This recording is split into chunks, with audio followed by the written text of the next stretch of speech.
Alright, this is a video about how to do the stove. Here are the components that you should know about. This screen is if you want to leave the door open and just have an open fire, but that really wastes wood. There's the brush and pan to clean up dust. That's a fire starter stick. The shovel is the main tool, and these are fireproof welder's gloves to use when you have to handle hot things.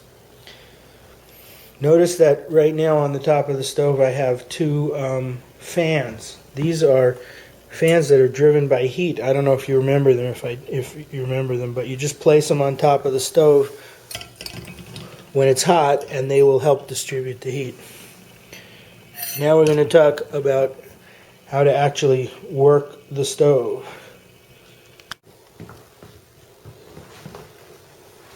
Is it going? Yes. Alright, well the first thing you need to do, of course, this stove is hot right now, but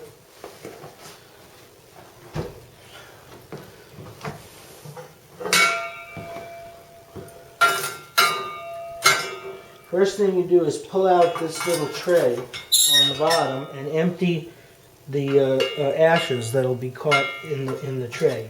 Clean out the ash pan. Then you can remove these two iron things. They're just sitting in a hole. You pull them out.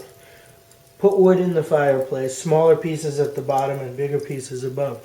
You don't need to use sticks or newspapers if you use a fire starter stick.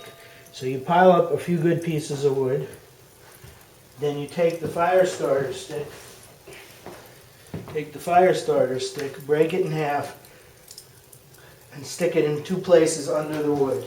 And light the fire starter stick. Then you, as the fire starter stick starts to catch the wood, you close this and just leave it ajar, just a little bit, and that creates like a bellows effect. You see how bright the fire is getting now? Can you see that? Yes. Because the hot air being sucked in the slightly open door causes a bellows effect, and it gets the wood really burning well. Then, when you've got a bunch of wood has burned, you're going to need to burn a few pieces and get some good coals at the bottom. Then you can add more wood, and then close the door. And you might have to turn the handle, and you might have to push the door to get it to catch. But make sure it's tight. Oops, see, it's not. Now, once you close the door, and there's wood burning in there, you want to open the vent, which is this. This lets air into the stove. And there's a stop point there. So you push down and across. This is letting maximum air into the stove now. This will burn the wood the fastest. So you burn wood until you've got a really good bed of coals and some good burning wood. Then, when the temperature, come over here. When the temperature is in this yellow zone, the burn zone, that means it's hot enough for you to.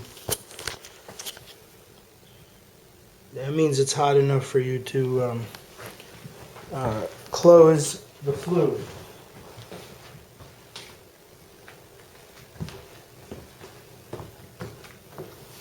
When this handle is back towards the chimney, the hot air and gases are going up the chimney. That wastes the heat. But after the temperature reaches working temperature, after the stove reaches working temperature, you go like this, snap it all the way back, all the way forward towards the front of the stove, and then it recirculates the hot gases in the stove and burns them a second time. So it reduces pollution and gets you maximum temperature out of the wood. And when you do that, you then have to change this to past the stop point. Now, see? Now, this is for when the flue is closed. This will be very hot. So you'll probably want to slide it back about halfway for the working position. Now the wood will burn slowly and produce maximum heat and not overheat the house. If you leave this thing too far open, or you forget to close this, the wood will burn very fast, the stove will get super hot, and the room will be too warm to be comfortable. So you want to adjust it properly. So I think that's all. Oh, and when you need to add wood, you have to open this up again. If you leave this in the closed position, when you open the top to put wood in, smoke will come in the house. So you want to add wood, you go like that, and then using one of the gloves, you can lift this up and you could add wood to the fire. You can add wood all the way up to the top of the stove if you want. This is a very good bed of coals, by the way, for long-term burning, because if you have this, you could now stack the entire stove with fresh wood, go back and close the flue, and the thing will burn all night, keeping the house warm.